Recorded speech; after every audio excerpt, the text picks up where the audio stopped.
Welcome back to the Sam JW channel.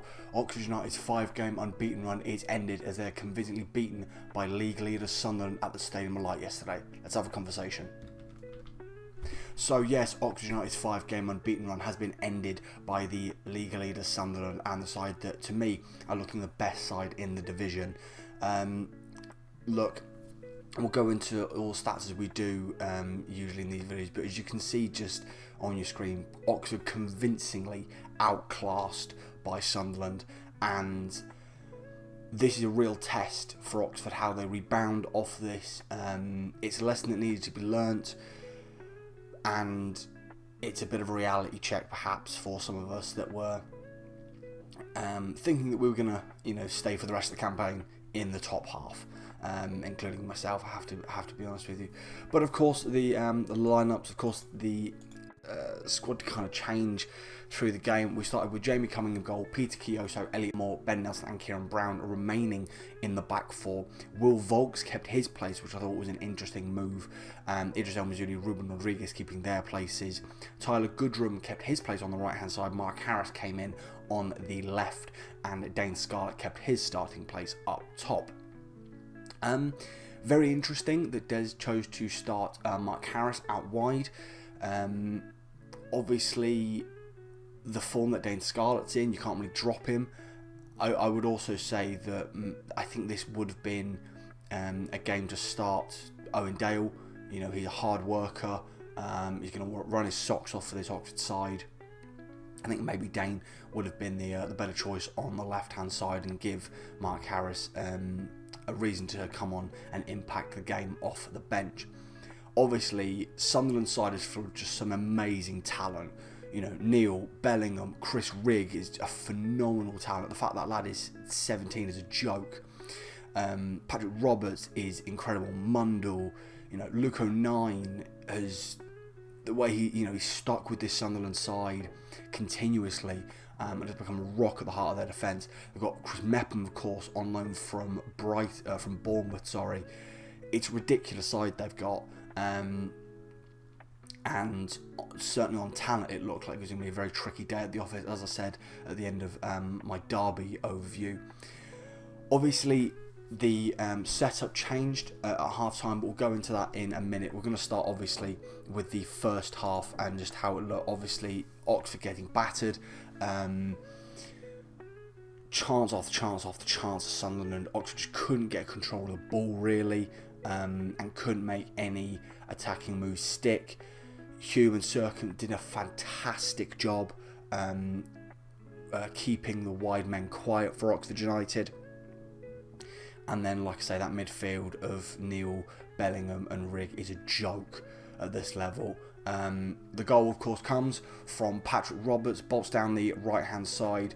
A lovely bit of play where he just plays the ball through to Trey Hume. Lofted ball into the area, and Joe Bellingham beats Peter Kioso and Elliot Moore. I think Kioso is more at fault. He just lets him go, but Elliot Moore is out-muscled by Joe Bellingham in the air, and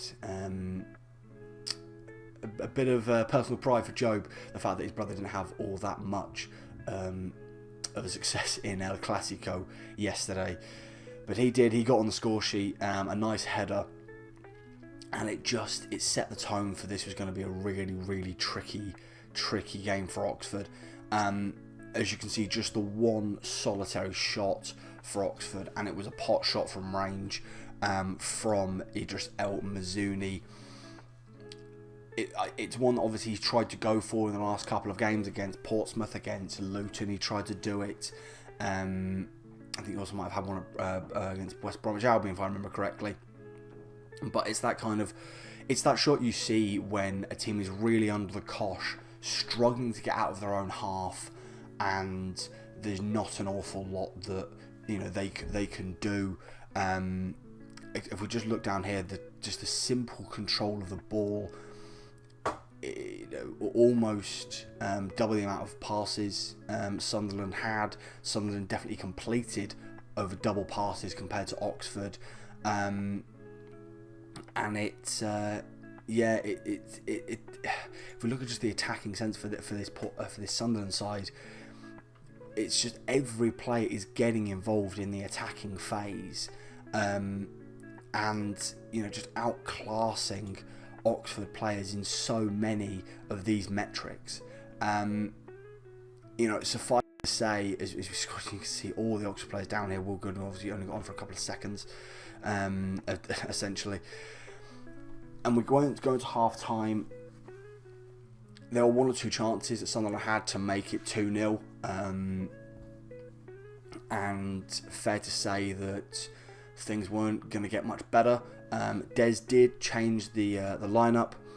Obviously, he brought on Greg Lee in place of Idris El Mazouni, making essentially a double 10 with Vaulks as the 6, converting to a back 5 with Kioso and Lee as the wing backs, Nelson, Brown and Moore in the centre of that defence.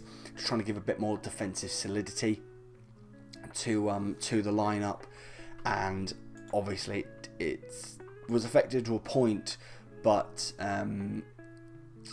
obviously we couldn't hold out for long. Obviously, it comes from a misplaced pass from Will Vaulks. Gives the ball away. It's then fed out wide. I believe it was to Chris Rigg. I believe. Let me make sure I'm getting this comes from Neil. Excuse me. It's one of the midfielders. It's floated in, and it's an incredible volley by Isidore. The way he just dangles his right foot in the air to catch the ball, it's sensational. And yeah, that was game over at that point. Obviously, a little bit more competitive on kind of the amount of chances that Ox had, but again, the wild shots. This one out on the wide area from Greg was just, he's kind of hit it a bit, hit and hope.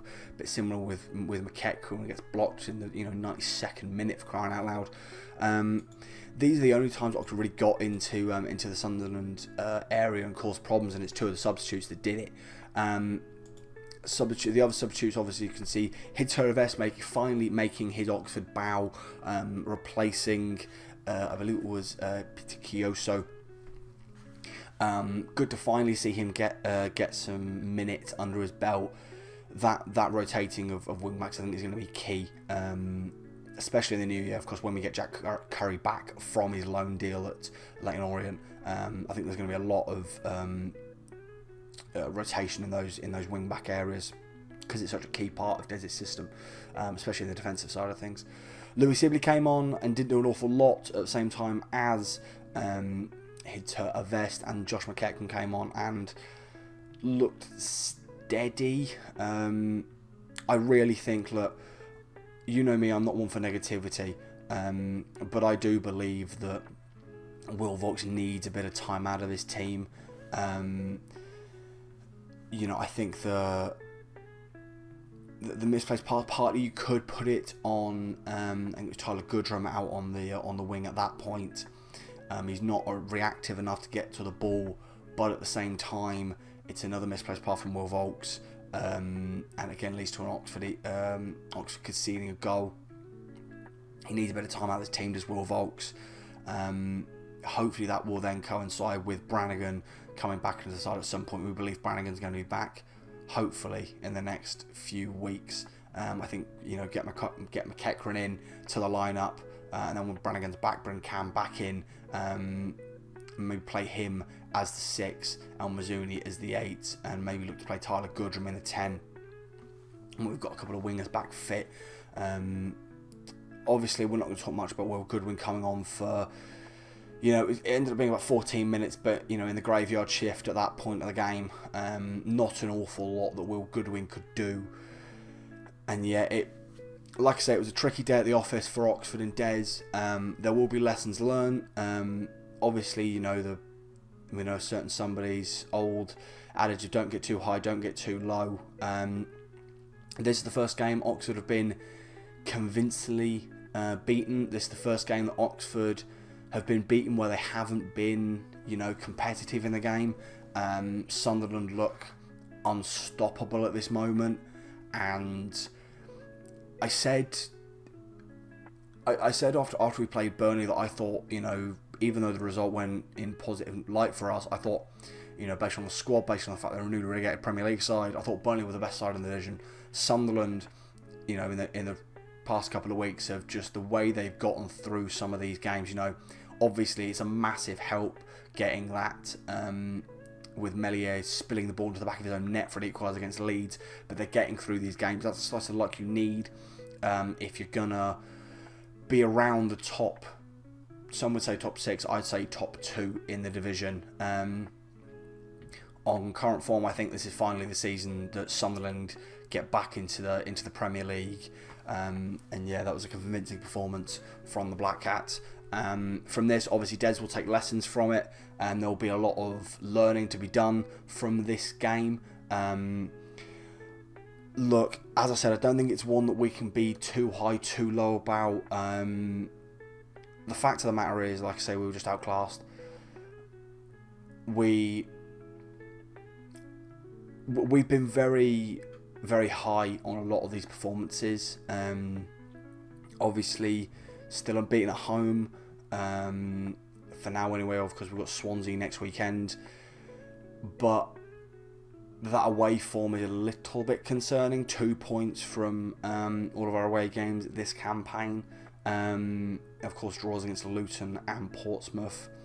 It's a bit of a tricky one. Look, it's an obvious thing to say, but if you win all your home, or don't lose all your home games, and pick up a couple of points on the road, you'll likely stay up, just based on the cumulative amount of points you'll accrue.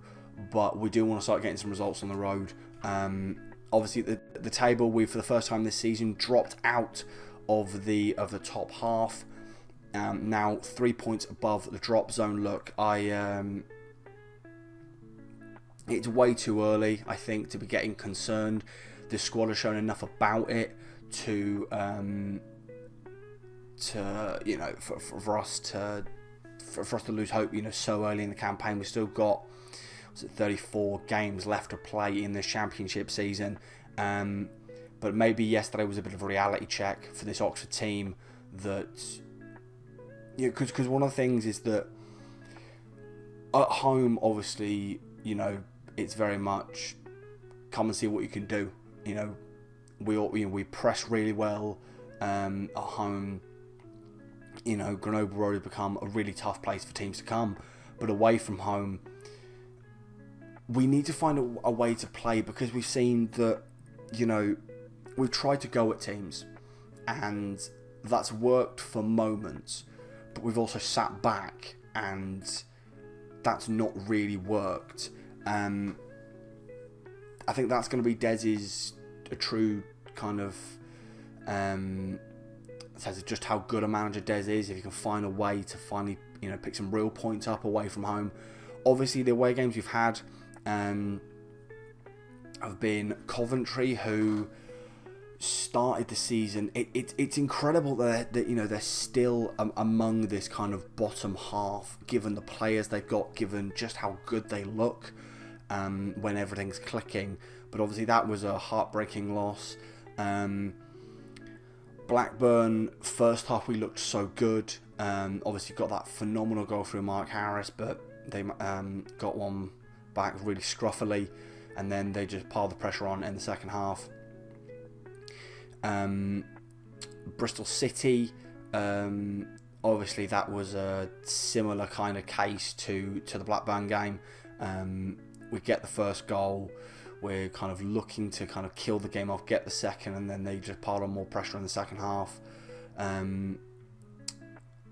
Portsmouth and Luton, or the other way around, of course, where they actually came. Luton, we were the makers of our own downfall in that game. We gifted them 2 goals. It was a really good fight back, and that was one we maybe, with the chances we had, we should have won. But of course, you only deserve to win games with the chances you convert. And of course, Portsmouth. Look, I've said in that video, I hate Fratton Park. It's a ground we never play well at.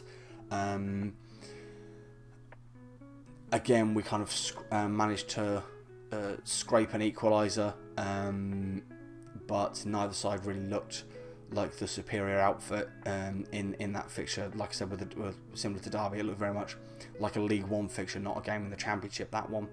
I mean, so 4 losses, 5 draws, and 3 wins.